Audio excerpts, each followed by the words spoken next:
Dans les couloirs obscurs des conflits mondiaux, là où les échos de l'histoire résonnent à chaque manœuvre stratégique, nous sommes irrésistiblement attirés par le drame qui se déroule en Ukraine. Tandis que le monde observe avec un souffle suspendu, la marche implacable du temps nous amène à un moment crucial, promettant de redessiner le paysage géopolitique. Aujourd'hui, nous plongeons au cœur de ce récit en évolution, en nous concentrant sur la région de Koursk, où les forces russes ont réalisé une percée significative, capturant une vaste étendue de territoire. Ce développement non seulement modifie la carte tactique, mais laisse aussi entrevoir des ambitions plus larges. De l'autre côté de la frontière, à Kharkov, les troupes russes ont franchi la frontière ukrainienne à un moment critique, suggérant une possible jonction avec leurs forces à Lixi et Volchan. Ce mouvement soulève des questions sur la stratégie globale et le potentiel d'une manœuvre décisive qui pourrait modifier l'équilibre des pouvoirs dans la région. Pendant ce temps, sur le front de Zaporizhia, les forces russes poursuivent leur avance, ciblant des localités clés telles que Malaya et Mahaka. Ces noms, bien que méconnus de beaucoup, représentent des points cruciaux dans la stratégie russe, visant à connecter leurs forces et à sécuriser des avantages stratégiques. Les médias, en particulier des organes comme Committee Z, rapportent ces mouvements avec un mélange de prudence et d'intrigue, dressant le portrait d'un conflit aussi fluide que complexe.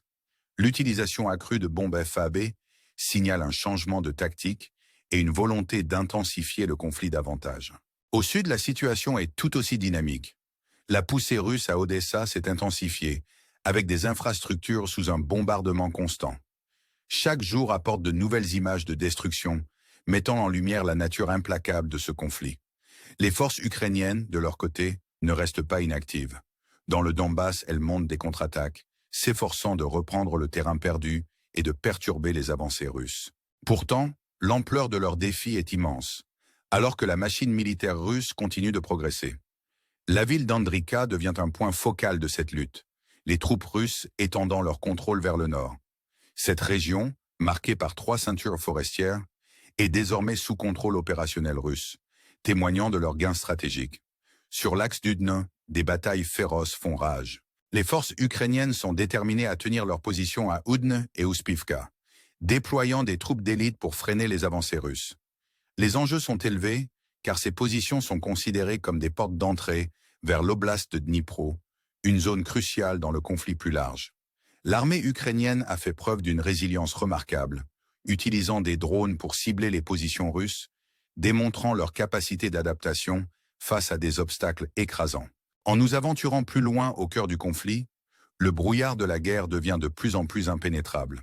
À Torex, des rapports émergent de forces russes expulsant des troupes ukrainiennes, tandis que les forces ukrainiennes continuent de tenir certaines positions.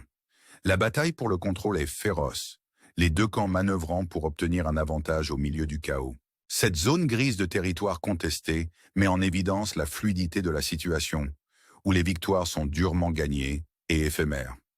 La zone industrielle de Chassiar se dresse comme un témoignage de la lutte persistante. Les forces russes s'approchent de la capture de cette zone stratégique, leur progression étant méticuleusement documentée par des organes comme Lost Armor. La 24e brigade mécanisée ukrainienne, cependant, refuse de céder, combattant avec ténacité pour tenir leur position. L'issue de cette bataille pourrait avoir des implications profondes pour le conflit, ouvrant potentiellement la porte aux forces russes pour lancer une attaque finale sur des centres urbains clés. Au nord, le front d'Imam présente un ensemble de défis différents.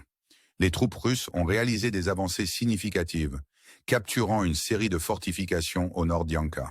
Ce succès a fortifié leur position, préparant le terrain pour une potentielle attaque sur la ville de Lian, un objectif critique de leur campagne. Cette avance est rapportée par divers organes médiatiques, chacun ajoutant aux mosaïques d'informations qui façonnent notre compréhension du conflit. En nous tournant vers Kharkov, le récit prend une tournure dramatique. Des rapports confirment que des troupes russes ont franchi la frontière depuis Belgorod, rencontrant peu de résistance. Ce mouvement, bien que de petite ampleur, pourrait annoncer un objectif stratégique plus large, possiblement en lien avec les forces russes à Lixi et Volchan. Une telle manœuvre pourrait redéfinir les contours du conflit, modifiant le calcul stratégique des deux côtés. Les médias, tant russes qu'ukrainiens, surveillent de près ces développements, chacun interprétant les implications à travers son propre prisme. La région de Koursk reste un point focal des efforts russes, avec des gains significatifs rapportés ces derniers jours. La capture de localités clés comme Nikolski et Levedevka souligne le succès russe dans cette zone. Cette avancée, méticuleusement chroniquée par des organes comme Dickenrow, met en lumière les dynamiques changeantes du contrôle, alors que les troupes russes sécurisent un espace opérationnel et se dirigent vers des objectifs stratégiques. Les implications de ces mouvements sont profondes, suggérant un possible encerclement des forces ukrainiennes et un réalignement stratégique plus large. Alors que nous atteignons la culmination de ce récit, nous restons avec plus de questions que de réponses. Quels sont les objectifs à long terme de l'avance russe? Comment l'Ukraine répondra-t-elle à ces incursions, tant sur le plan diplomatique que militaire? Les réponses à ces questions restent insaisissables, enveloppées dans l'incertitude de la guerre. Pourtant, au milieu du chaos, une chose est claire, le monde observe, et l'issue de ce conflit résonnera bien au-delà des frontières de l'Ukraine. En réfléchissant à ces développements, nous vous invitons à vous joindre à nous dans ce voyage de découverte et de compréhension. Aimez, commentez et abonnez-vous pour rester informés des dernières mises à jour de cette saga en cours. Ensemble, nous naviguerons dans les complexités de ce conflit, cherchant la clarté au milieu du chaos et nous efforçant de comprendre les forces qui façonnent notre monde.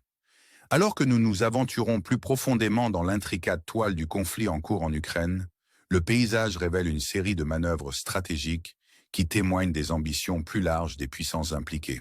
La région de Koursk demeure un théâtre d'opérations critiques, où les récents succès militaires russes ont non seulement redessiné les lignes de front, mais ont également préparé le terrain pour de potentielles avancées futures. La capture de territoires clés tels que Nikolski et Levedevka est plus qu'une victoire tactique. Elle représente un changement de contrôle qui pourrait avoir des implications durables sur le cours du conflit. Ces gains, documentés par des sources comme Dickenrow, mettent en évidence l'approche méthodique des forces russes alors qu'elles consolident leur position et préparent la prochaine phase de leur campagne. L'espace opérationnel sécurisé à Koursk offre un tremplin pour d'autres actions, potentiellement isolant les forces ukrainiennes et créant des opportunités pour des manœuvres d'encerclement. Ce développement est suivi de près par les médias russes et ukrainiens, chacun interprétant les événements en cours à travers leurs propres analyses et spéculations. Au sud, la situation autour de Soucha est tout aussi dynamique. Les forces russes semblent exécuter une manœuvre pour encercler la ville par le sud, une stratégie qui pourrait avoir des ramifications significatives pour la défense ukrainienne. La ville de Kilova serait passée sous contrôle russe, un développement qui ouvre la voie à d'autres avancées vers Meloboy. Cette poussée vers le sud, si elle réussit, pourrait resserrer l'étau autour de Soucha, obligeant les forces ukrainiennes à reconsidérer leur posture défensive.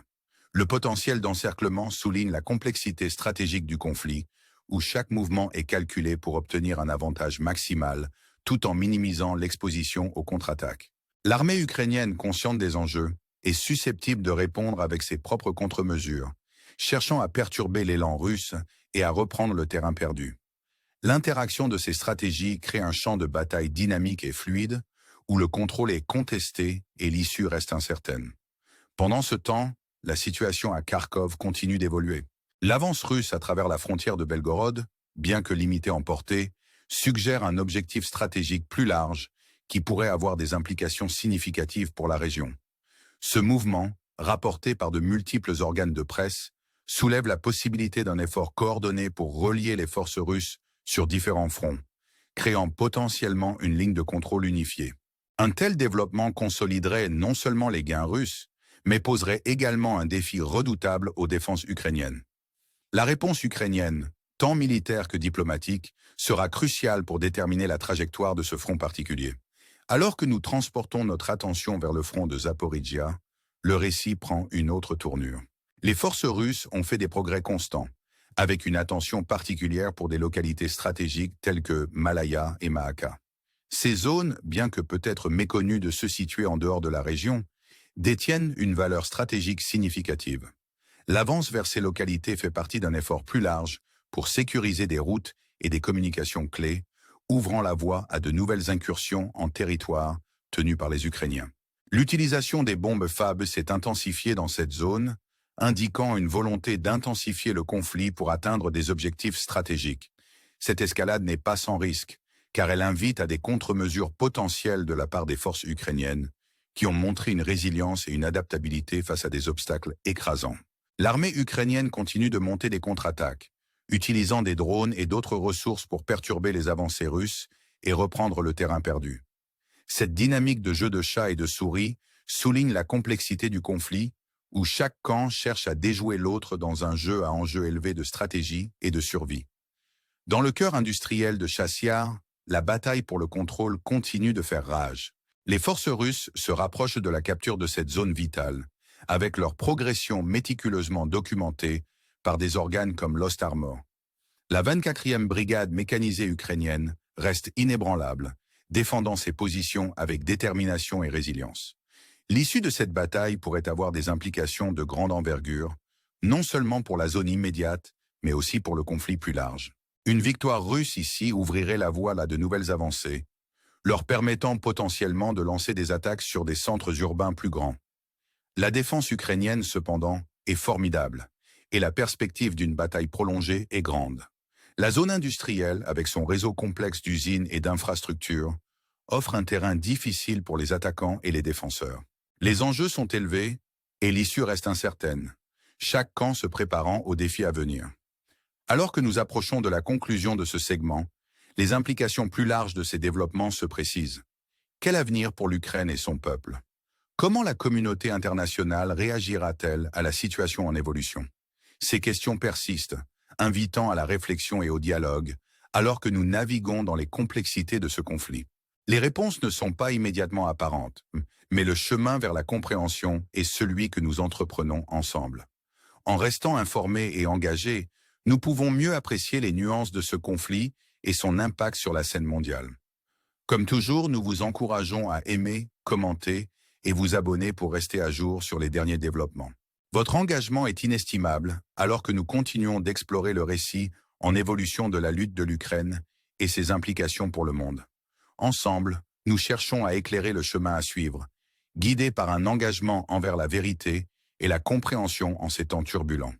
Alors que nous poursuivons notre exploration des dynamiques complexes en jeu en Ukraine, le récit nous ramène au cœur du conflit, là où chaque décision stratégique résonne à travers la région. Les développements en cours dans la région de Koursk, à Kharkov et à Zaporijia représentent une tapisserie de manœuvres militaires, chacune avec le potentiel de redéfinir le cours du conflit. Les avancées russes à Koursk, marquées par la capture de territoires significatifs, soulignent une stratégie plus large visant à consolider le contrôle et à préparer le terrain pour de futures opérations. Les gains opérationnels dans cette région fournissent un point d'appui crucial, permettant aux forces russes d'exercer une pression sur les défenses ukrainiennes et potentiellement d'encercler des positions clés. Cette stratégie, méticuleusement documentée par divers organes médiatiques, met en lumière l'approche méthodique de l'armée russe alors qu'elle cherche à traduire les victoires tactiques en gains stratégiques. Les implications de ces avancées sont profondes, soulevant des questions sur les objectifs à long terme de la campagne russe et les réponses potentielles des forces ukrainiennes. Au sud, la situation autour de Soucha reste fluide, avec des forces russes exécutant des manœuvres visant à encercler la ville par le sud. La capture de Kilova et l'avancée en cours vers Meloboy suggèrent un effort concerté pour isoler les positions ukrainiennes et sécuriser des avantages stratégiques. Cette stratégie d'encerclement, si elle réussit, pourrait forcer les forces ukrainiennes à réévaluer leur posture défensive et à s'adapter à un paysage de menaces en évolution. L'interaction de ces manœuvres crée un champ de bataille dynamique, où chaque camp cherche à obtenir l'avantage dans un affrontement de volonté et de stratégie. L'armée ukrainienne, consciente des enjeux, est susceptible de répondre avec ses propres contre-mesures, cherchant à perturber l'élan russe et à reprendre le terrain perdu. Pendant ce temps, la situation à Kharkov continue d'évoluer, avec des forces russes traversant la frontière de Belgorod, dans un mouvement qui suggère des objectifs stratégiques plus larges. Cette avancée, bien que limitée, indique un effort potentiel pour relier les forces russes sur différents fronts, créant une ligne de contrôle unifiée. Un tel développement ne consoliderait pas seulement les gains russes, mais poserait également un défi redoutable aux défenses ukrainiennes. La réponse ukrainienne, tant militaire que diplomatique, sera cruciale pour déterminer la trajectoire de ce front particulier. Le potentiel d'une escalade plus large plane, chaque camp pesant les risques et les récompenses d'actions futures. Sur le front de Zaporijia, les forces russes poursuivent leur avancée méthodique, ciblant des localités stratégiques telles que Malaya et Mahaka. Ces zones, bien que peut-être méconnues de ceux situés en dehors de la région, détiennent une valeur stratégique significative. L'avance vers ces localités fait partie d'un effort plus large pour sécuriser des routes et des communications clés, ouvrant la voie à de nouvelles incursions en territoire tenues par les Ukrainiens. L'utilisation des bombes FAAB s'est intensifiée, signalant une volonté d'intensifier le conflit pour atteindre des objectifs stratégiques. Cette escalade n'est pas sans risque, car elle invite à des contre-mesures potentielles de la part des forces ukrainiennes, qui ont montré une résilience et une adaptabilité face à des obstacles écrasants. En nous tournant vers la zone industrielle de Chasiar, la bataille pour le contrôle continue de se dérouler. Les forces russes s'approchent de la capture de cette zone vitale, leur progression étant méticuleusement documentée par des organes comme Lost Armor. La 21e brigade mécanisée ukrainienne reste inébranlable, défendant ses positions avec détermination et résilience. L'issue de cette bataille pourrait avoir des implications de grande envergure, non seulement pour la zone immédiate, mais aussi pour le conflit plus large. Une victoire russe ici ouvrirait la voie à de nouvelles avancées, leur permettant potentiellement de lancer des attaques sur des centres urbains plus grands. La défense ukrainienne, cependant, est formidable, et la perspective d'une bataille prolongée est grande. La zone industrielle, avec son réseau complexe d'usines et d'infrastructures, offre un terrain difficile pour les attaquants et les défenseurs. Les enjeux sont élevés et l'issue reste incertaine, chaque camp se préparant aux défis à venir. Alors que nous concluons cette enquête sur les dynamiques en cours du conflit en Ukraine, nous restons avec une série de questions stimulantes. Quelles sont les implications à long terme de ces manœuvres militaires? Comment la communauté internationale répondra-t-elle à la situation en évolution? Et quel rôle la diplomatie jouera-t-elle dans la détermination de l'issue? Les réponses à ces questions restent insaisissables, enveloppées dans l'incertitude de la guerre. Pourtant, au milieu du chaos, la nécessité de comprendre et de s'engager devient de plus en plus pressante. En restant informés et engagés, nous pouvons mieux apprécier les nuances de ce conflit et son impact sur la scène mondiale. Comme toujours, nous vous encourageons à aimer, commenter et vous abonner pour continuer à suivre ce récit en évolution. Ensemble, nous cherchons à éclairer le chemin à suivre, guidés par un engagement envers la vérité et la compréhension en ces temps turbulents. Jusqu'à la prochaine fois, restez curieux, restez informés et rejoignez-nous alors que nous naviguons dans les complexités de ce conflit et ses implications pour le monde.